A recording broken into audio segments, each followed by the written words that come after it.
Hello, बच्चों. Let's read the question. The question says, it is possible to increase the temperature of a gas without giving it heat. तो question में हमें एक statement दिया गया है और हमें फाइंड आउट करना है कि whether the given statement is true और फॉल्स इन नेचर.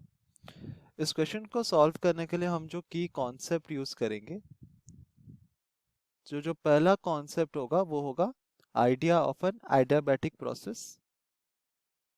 एक एडियाबैटिक प्रोसेस के बारे में हम बात करेंगे पहले. उसके बाद हम यूज करेंगे again the first law of thermodynamics. First law of thermodynamics को हम यूज करेंगे to provide a validity to this statement. तो क्वेश्चन में हमें कहा गया है कि जो स्टेटमेंट है वो हमें ये कहता है कि अगर एक सिस्टम हमें दिया गया, लेट अस अज्यूम कि ये सिस्टम है यहाँ पर, ठीक है. तो ये है हमारा सिस्टम और उसके आसपास का जो सराउंडिंग स्पेस है उसको हम कहते हैं सराउंडिंग. ठीक है. अभी सिस्टम के अंदर बहुत सारे पार्टिकल्स हैं, बहुत सारे रैंडम पार्टिकल्स है. तो कहा गया है कि it is possible to increase the temperature without giving it heat. तो अगर इस सिस्टम के अंदर वी हैव गैस मॉलिक्यूल्स, तो हमें ये कहा गया है कि इस गैस मॉलिक्यूल्स का हम टेम्परेचर इंक्रीज कर सकते हैं without any supply of heat. तो ये पॉसिबल है. तो पहले हम बात करते हैं कि एक एडियाबैटिक प्रोसेस होता क्या है. तो any kind of process in which there is no net heat transfer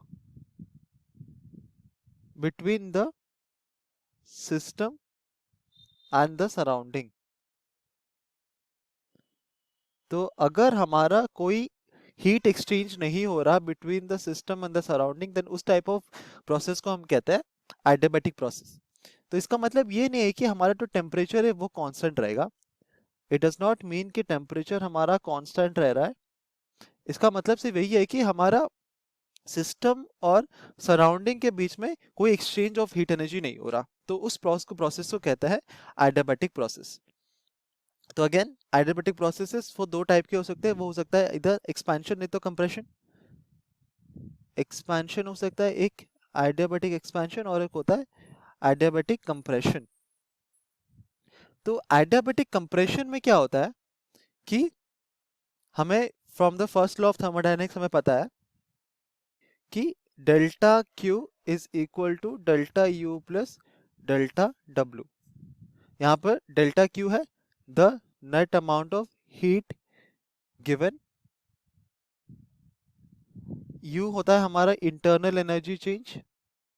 तो हम यहाँ पर लिख सकते हैं इंटरनल एनर्जी का चेंज, और डेल्टा डब्ल्यू होता है वर्क डन. ठीक है. तो अभी क्योंकि हमें पता है कि एक एडियाबैटिक प्रोसेस में there is no net heat exchange, तो हम कह सकते हैं कि for adiabatic compression del Q is equal to zero. तो ये अगर इक्वल टू जीरो हो जाता है तो हम ये कह सकते हैं कि delta of U is equal to minus of delta of W. ठीक है.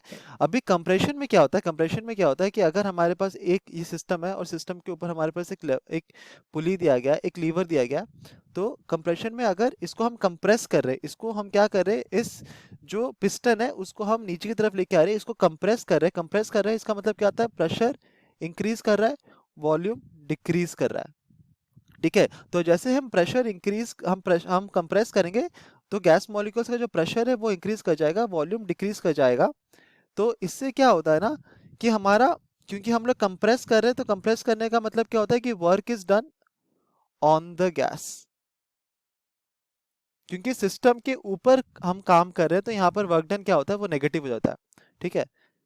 तो इससे हम क्या बोलते हैं, delta U is equal to delta W positive हो जाता है, क्योंकि वर्क डन यहाँ पे जो है वो ऑलरेडी नेगेटिव है, क्योंकि the work is done on the gas, not by the gas but on the gas. तो यहाँ पर वर्क डन नेगेटिव है, हम एक्सटर्नली काम कर रहे हैं. तो हम देखते हैं कि delta U is equal to delta W. इसका मतलब हमारे क्या होता है कि there is a net change in internal energy.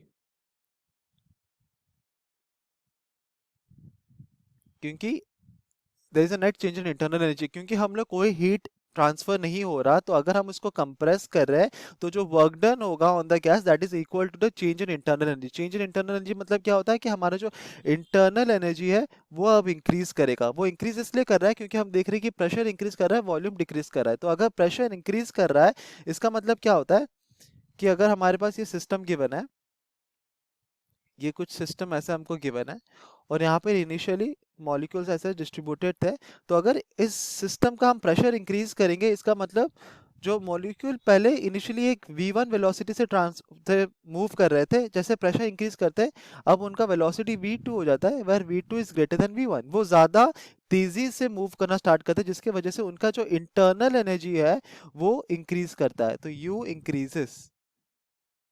And we know that temperature is a function of internal energy, sorry internal energy is a function of temperature. तो अगर हमारा इंटरनल एनर्जी इंक्रीज करेगा तो हमारा टेम्परेचर ऑफ द सिस्टम भी increase करेगा। तो हम देखते हैं कि एडियाबैटिक कंप्रेशन में ऑल्दो हम कोई ट्रांसफर ऑफ हीट एनर्जी नहीं हो रहा है, del Q is equal to zero है, स्टिल हमारा टेम्परेचर इंक्रीज करता है। So the given statement is true in nature. Hope you understood it well, best of luck.